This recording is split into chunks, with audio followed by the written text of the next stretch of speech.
హరి ఓం శ్రీ గురుభ్యో నమ. వ్యాస విరచిత సంస్కృత మహాభారతంలో మనం 197వ భాగంలో 114వ అధ్యాయాన్ని చెప్పుకుంటున్నాం. ఇందులో భీష్ముడు సత్యవతుల సంవాదాన్ని మనం తెలుసుకుందాం.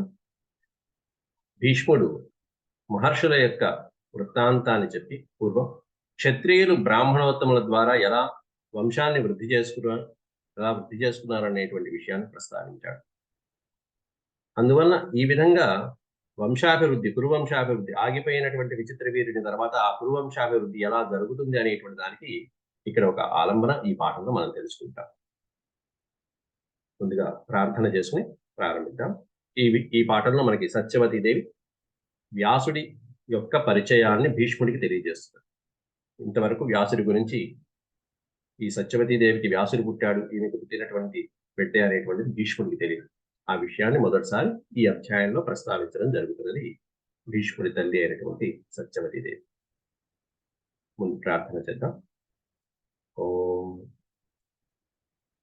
శుక్లాంబరధరం విష్ణుం శశివర్ణం చతుర్భుజం ప్రసన్నవదనం ధ్యాయేత్ సర్వవిఘ్నోపశాంతయే.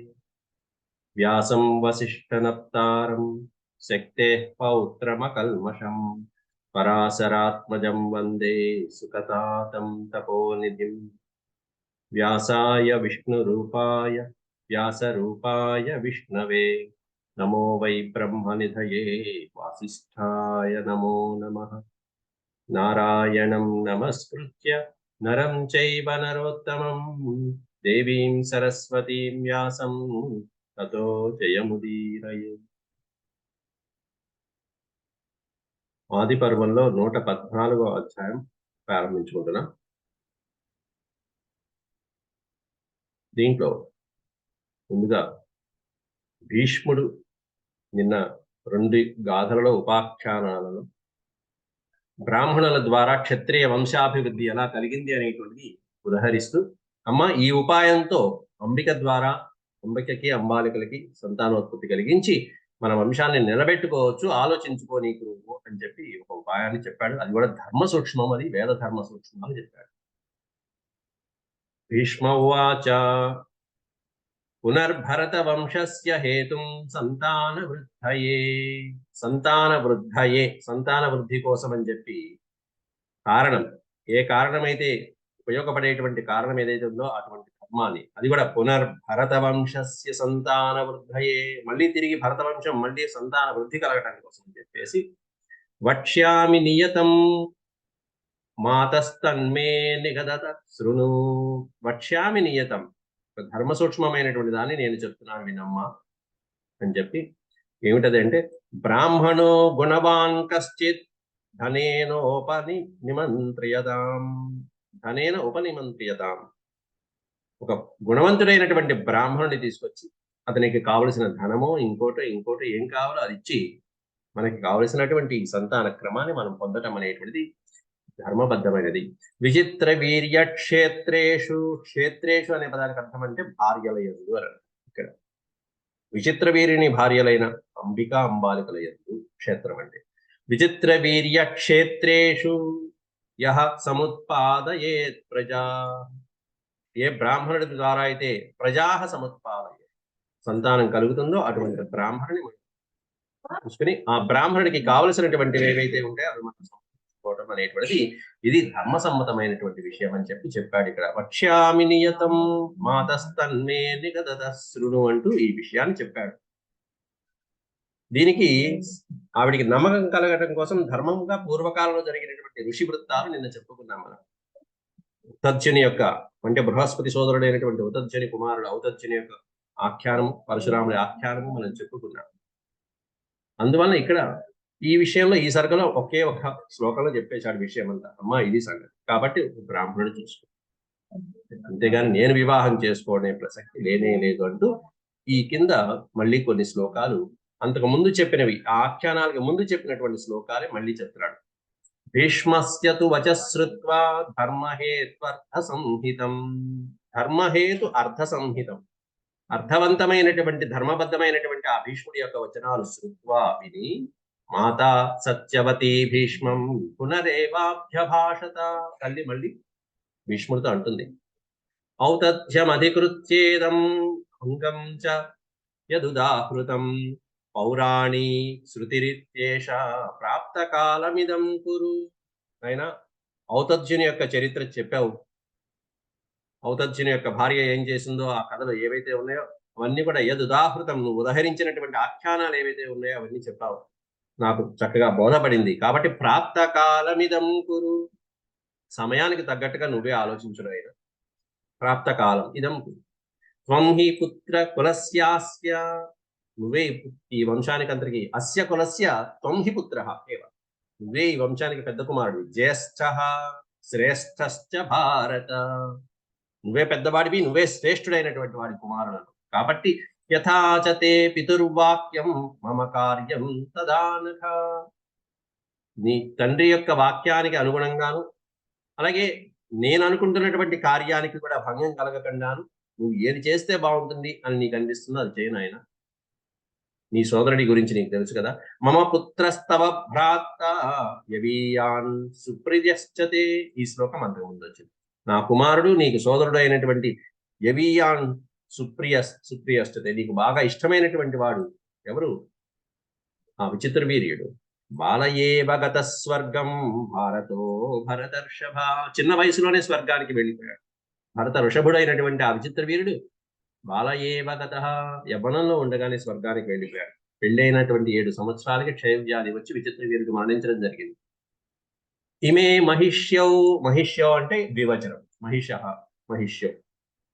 ఇమే మహిష్యౌ, ఈ పట్టపురాణులిద్దరు కూడా తస్యేహ కాశికాసుతే కాశీరాజసుతే ఉభే అంటే ఇద్దరు. ఈ ఇద్దరు మహిష్య పట్టమహిషులు ఇద్దరు కూడా కాశీరాజసుతే, కాశీరాజ కన్యలైనటువంటి అంబికా అంబాలికలిద్దరు కూడా రూప యవ్వన సంపన్నే పుత్రకామే చ భారత, పుత్రకామంతో ఉన్నటువంటి వాళ్ళు, యవ్వనంలో ఉన్నటువంటి వాళ్ళు. కాబట్టి ధర్మ్యమేతత్పరం జ్ఞాత్వా సంతానాయ కులస్య చ, మన భరత వంశానికి సంతాన వృద్ధి కలగటం కోసం అని చెప్పి ధర్మ్యమేతత్ పరం జ్ఞాత్వా, పరం ధర్మం ఏతద్ జ్ఞాత్వా, పరం అంటే గొప్ప, గొప్ప ధర్మం ఏదైతే ఉంటుందో అన్ని ధర్మాల్లో కల్లా ఉత్తమమైనటువంటి ధర్మాన్ని జ్ఞాత్వా తెలుసుకుని ఆభ్యాం మమ నియోగాత్తు ధర్మం చరితుమర్హసి, నేను నియోగించడం వలన వాళ్ళిద్దరి ద్వారా ఇదిగో ఈ ధర్మ కార్యాన్ని నువ్వు చరితుమర్హసి, ఆచరించడానికి నువ్వే తగి ఉన్నావు నాయన, కాబట్టి నువ్వే ఆలోచించు అని భీష్ముడిని నియోగించింది, ఆలోచించమని చెప్పింది.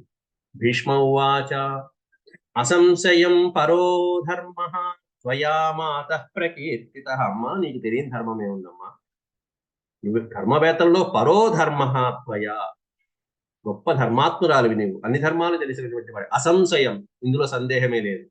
అసంశయం పరో ధర్మ అన్నాడు అక్కడ, నువ్వు గొప్ప ధర్మాత్మురాలివమ్మా. త్వయా మాతః ప్రకీర్తితః, అలా నీవు ప్రకీర్తితః, కీర్తి పొందావు, ధర్మాత్మురాలలో గొప్పదానివిగా నువ్వు కీర్తి పొందినటువంటి దానివి. త్వమప్యేతాం ప్రతిజ్ఞాం తు వేత్త యా మయి వర్తతే, నేను ఏ ప్రతిజ్ఞ, ఏ సత్య ప్రతిజ్ఞకైతే కట్టుబడి ఉన్నానో అది నీకు తెలుసు కదమ్మా. వేత్త యా మయి వర్తతే, నేను ఏ ప్రతిజ్ఞ అయితే పాటిస్తున్నానో అది నీకు తెలుసు కదమ్మా. కాబట్టి నేను నా ప్రతిజ్ఞ నుండి సడలను, నా మనసు మార్చుకో నా ప్రతిజ్ఞ నుంచి. అది అమరత్వం ఇచ్చినా సరే, దైవరాజత్వం ఇచ్చినా సరే. అమరత్వస్య వాహేతో త్రైలోక్య సదనస్య వా, త్రైలోక్య సదనం అంటే ముల్లోకాధిపత్యం ఇచ్చినా సరే, అమరత్వం ఇచ్చినా సరే, చిరంజీవత్వం కల్పించినా సరే, ఉత్సృజేయమహం ప్రాణాన్ నతు సత్యం కథంచన, ఉత్సృజేయమహం ప్రాణం, కావాలంటే నా ప్రాణాలైనా విడిచిపెడతాను కానీ నతు సత్యం కథంచన, సత్యం మాత్రం కథంచన న, సత్యాన్ని మాత్రం విడిచిపెట్టనమ్మా, నా ప్రాణాలు విడిచిపెడతా కానీ సత్యాన్ని మాత్రం విడిచిపెట్టను. ఇక్కడ ఉత్సృజేత్ అనేటువంటి పదం ఈ శ్లోకంలో ప్రాణానికి వాడుకోవచ్చు, సత్యానికి వాడుకోవచ్చు. ప్రాణాన్ అహం ఉత్సృజేత్, నా ప్రాణాలు విడిచిపెడతాను కానీ సత్యం న ఉత్సృజేత్, సత్యాన్ని మాత్రం న ఉత్సృజేత్, విడిచిపెట్టాలి అని చెప్పి భీష్ముడు చెప్పాడు.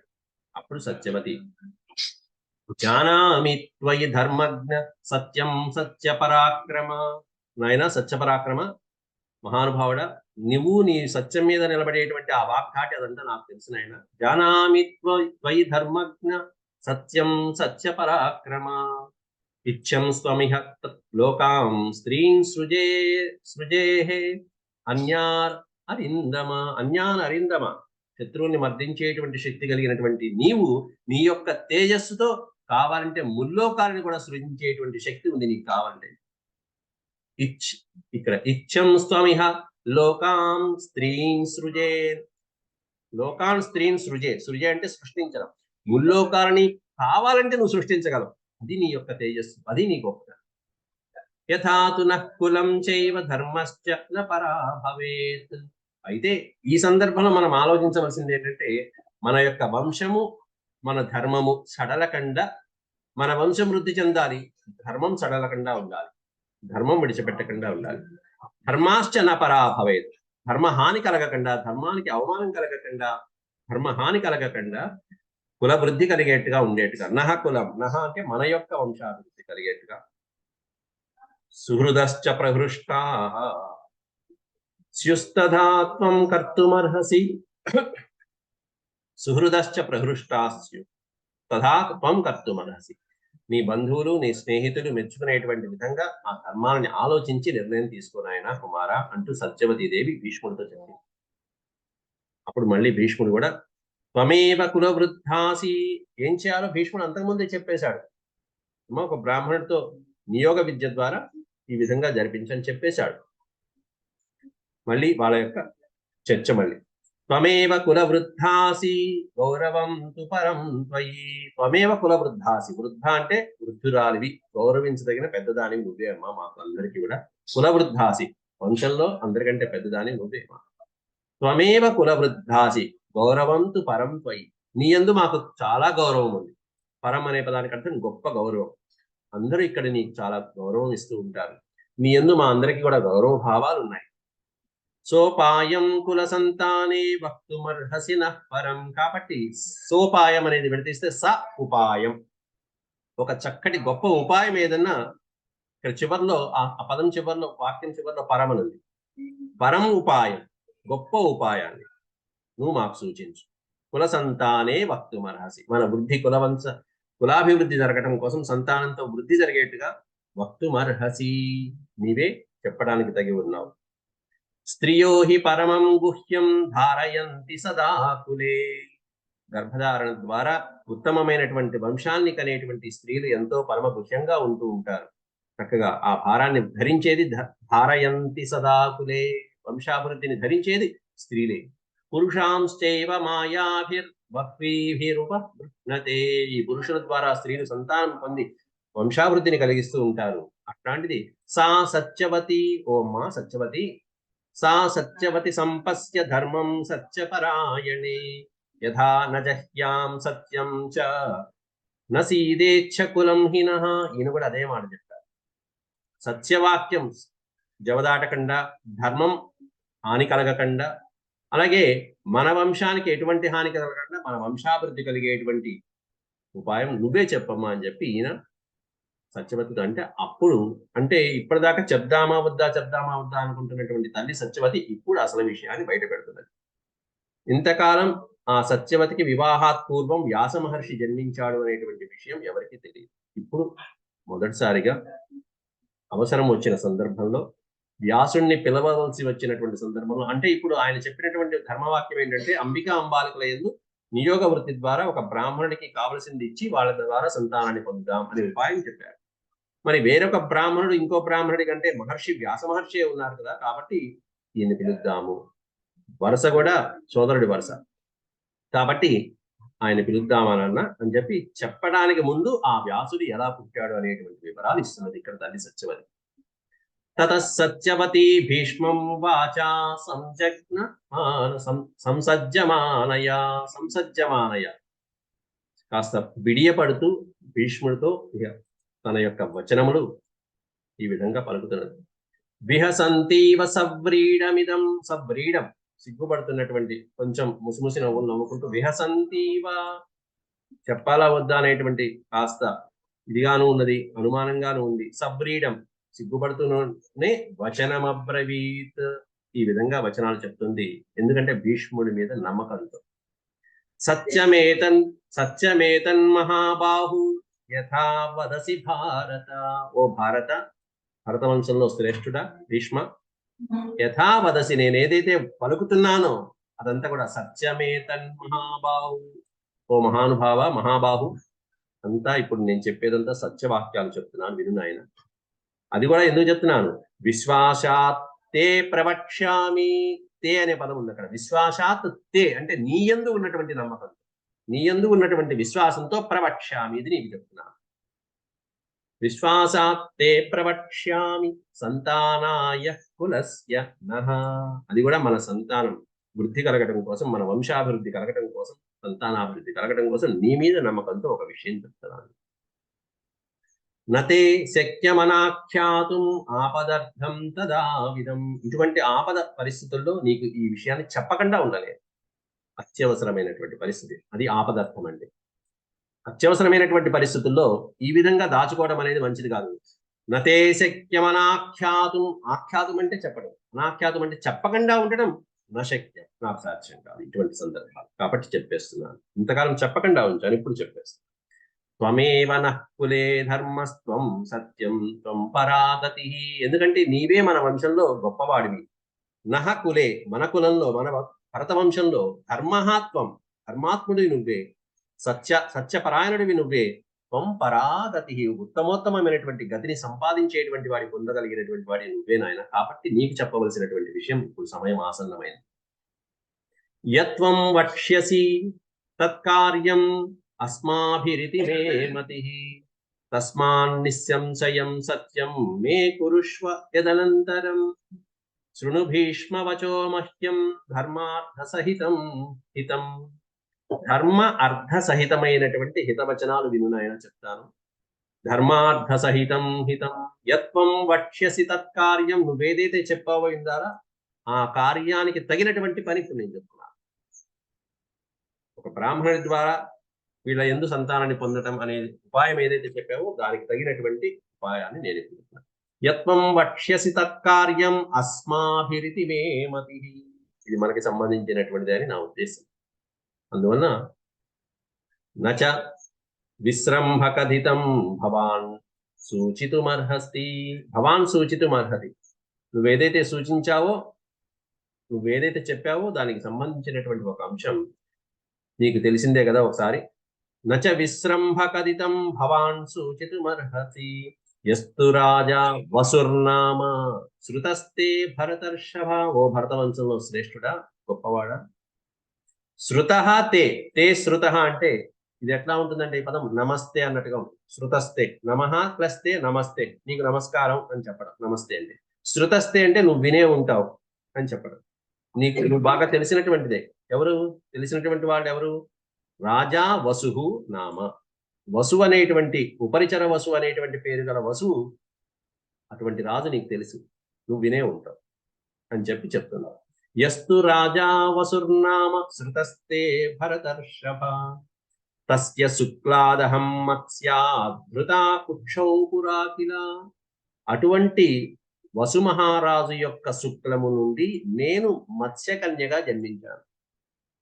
ఆ వసువు, ఉపరిచర వసువు వెళ్తూ ఆ శుక్రం అనేటువంటిది ఒక చేప మత్స్యము మింగటం వలన ఆ మత్స్యము యొక్క గర్భము నుండి ఉద్భవించిన దాన్ని నేను. మత్స్యాత్ ధృతా కుక్షౌ పురాకిల.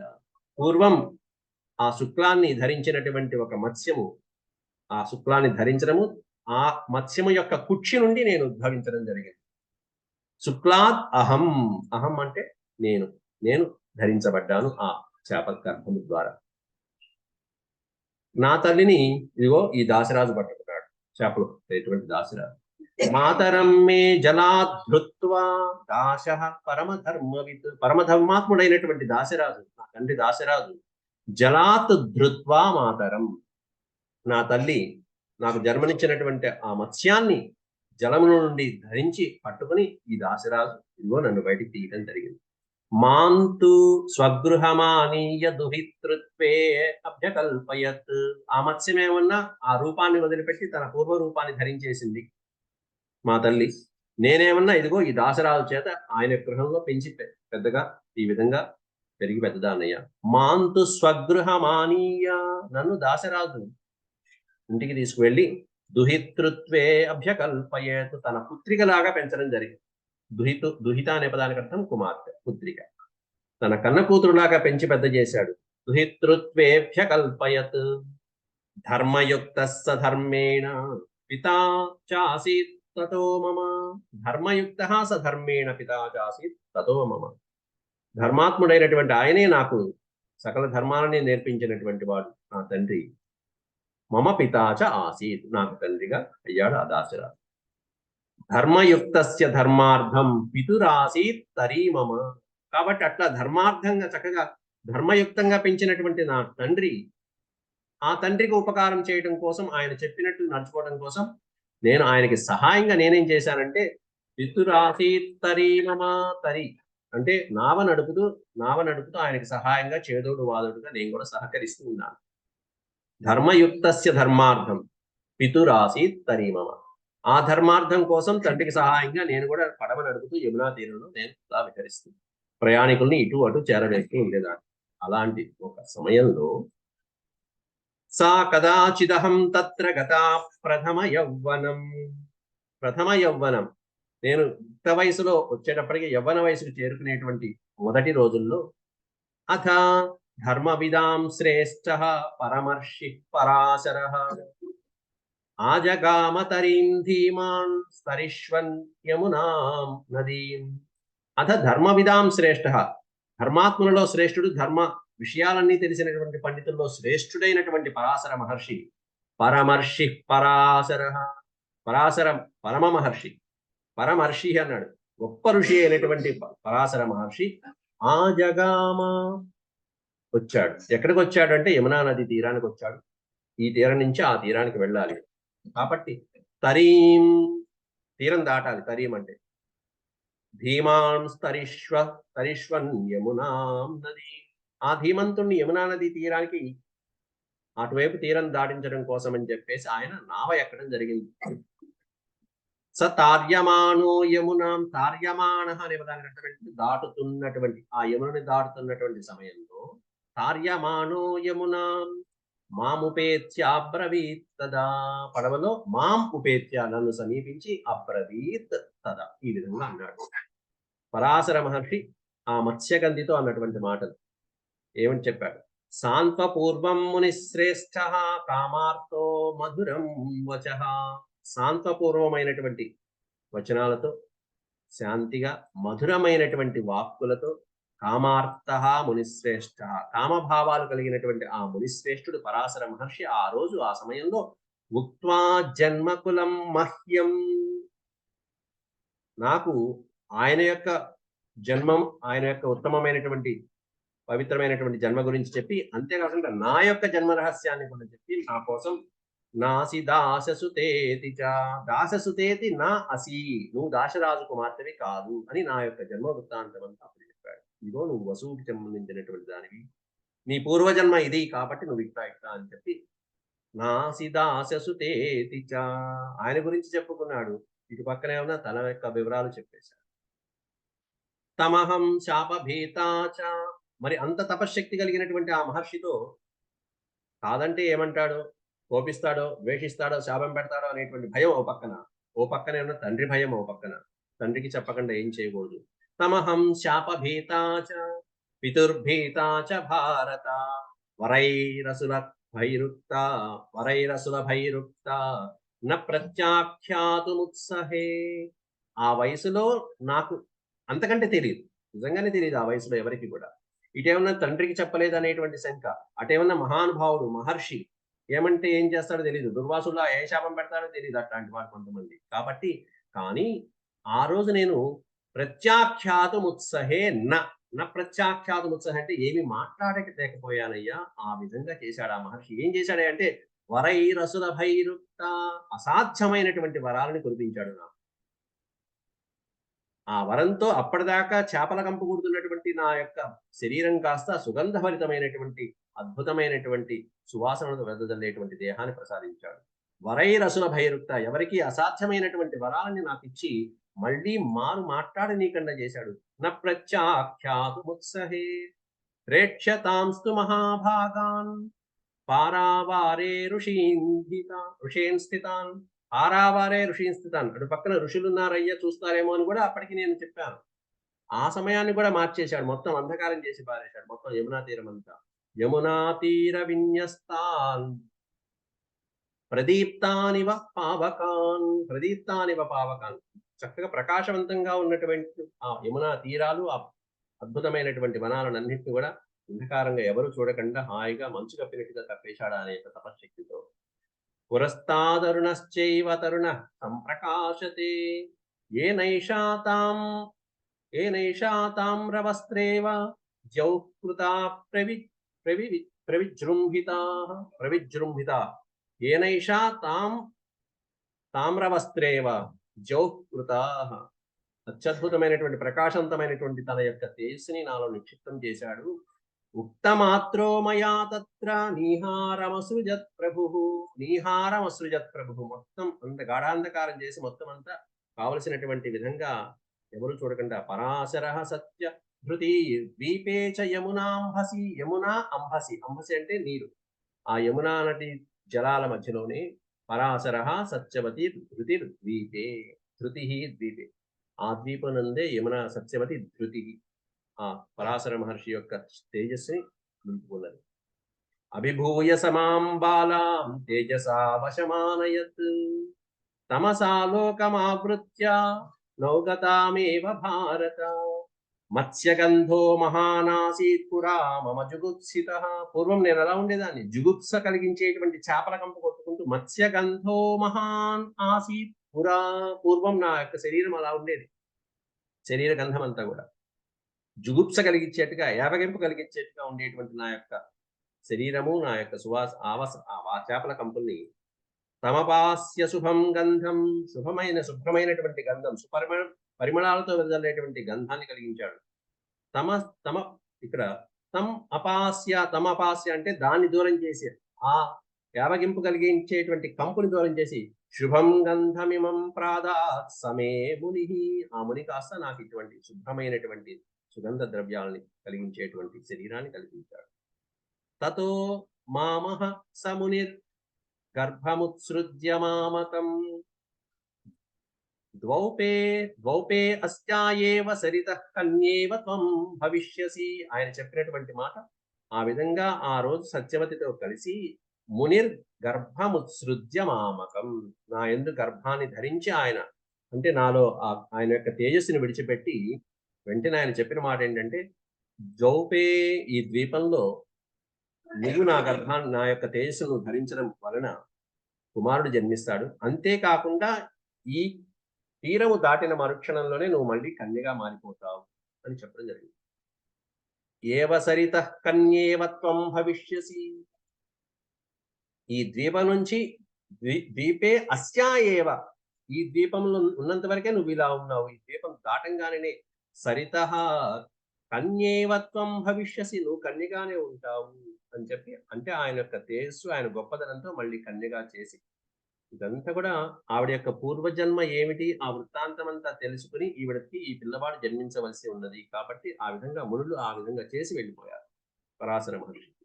పరాశర మహర్షికి పుట్టినటువంటి వాడు కాబట్టి పారాశర్యుడు అయ్యాడు వ్యాసుడు. వేదాలను విభజించాడు కాబట్టి వేదవ్యాసుడు అన్నారు.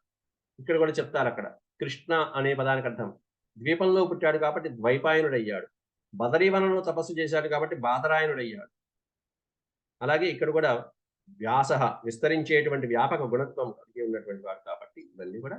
కన్యాత్వం చ దదౌ ప్రీతః పునర్దివ్యాం తపోధనః. తపోధనుడైనటువంటి ఆ పరాశర మహర్షి పునః మళ్ళీ ప్రీతః, నాయందు అనుగ్రహించి నా మీద ఉండేటువంటి ప్రీతితో కన్యాత్వం దదౌ, కన్యత్వాన్ని ప్రసాదించాడు. తస్య వీర్యమహం దృష్ట్వా తథాయుక్తం మహాత్మనః. తస్య వీర్యమహం దృష్ట్వా తథాయుక్తం మహాత్మనః. మహాత్ముడైనటువంటి ఆ పరాశర మహర్షి ఆయన యొక్క తేజస్సుని నాలో నిక్షిప్తం చేశాడు. విస్మితా వ్యధితా చైవ ప్రాదామాత్మానమేవ చ తతస్తదా మహాత్మా సా కన్యాయాం మయి భారత. ప్రహృష్టో అజనయత్ పుత్రం ద్వీప ఏవ పరాశర. అదే సమయంలో ఆయన ఎప్పుడైతే తన తేజస్సును నిక్షిప్తం చేశాడో మరుక్షణంలోనే సద్యోగర్భం అనేటువంటి విధంగా, సద్య అంటే మరుక్షణంలో పుట్టడం, గర్భం ధరించిన మరుక్షణంలో పిల్లవాడు జన్మించడం ఆయన యొక్క తేజస్సులో. ప్రహృష్టో అజనయత్, ప్రహృష్ట అంటే సంతోషంగా ఉన్నటువంటి ఆ సమయంలో అజనయత్ పుత్రం, పుత్రుడు జన్మించడం జరిగింది. ద్వీపయేవ పరాశర, పరాశరుడి ద్వారా అదే ద్వీపంలో అదే క్షణంలో పిల్లవాడు ఉద్భవించడం జరిగింది. పరాశరుడికి కలిగినటువంటి వాడు కాబట్టి పారాశర్యో అన్నారు. పారాశర్యుడు అంటే పరాశరుడికి పుట్టినటువంటి వాడు పరాశర్యుడు, వ్యాసుడు. పారాశర్యో మహాయోగి స బభూవ మహాన్ ఋషి. అతడు మహారుషి అయ్యాడు, మహాయోగి అయ్యాడు పరాశర మహర్షికి పుట్టినటువంటి వ్యాసుడు. కన్యాపుత్రో మమ పురా ద్వైపాయన ఇతి శ్రుతః. కన్యాపుత్రో మమ పుర, కన్యగా, నేను కన్యగానే ఉండటం వల్ల పుట్టినటువంటి వాడు కాబట్టి, ద్వీపంలో పుట్టినటువంటి వాడు కాబట్టి ద్వైపాయన ఇతి శ్రుతః అన్నారు. ద్వైపాయనుడు అనేటువంటి పేరుతో సుప్రసిద్ధుడయ్యాడు. యో వ్యస్య వేదాంశ్చ, ఒకటిగా ఉన్నటువంటి వేదాలని యస్య విభజన చేసి యో వ్యస్య వేదాంశ్చ చతురస్తపసా భగవాన్ ఋషి.